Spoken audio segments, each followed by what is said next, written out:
347, small block cord, just got done that one, everything went great. Gives you this combination. It's got the beautiful Billet Specialties front end on it, instead of our cylinder heads. Our custom ground hydraulic roller, custom pistons.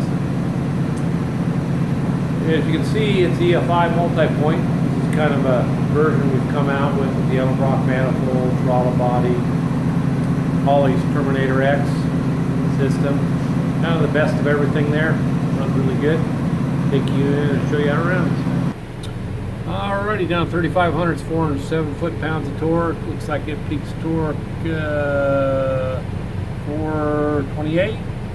Peaks horsepower 446, runs really good up there. It's a 425 version, front end's usually about 15 horsepower, so it just goes to show you this EFI system, multi-point, how good it runs upstairs and flat up there. So get her out there, get her crate, come your way, have a great day.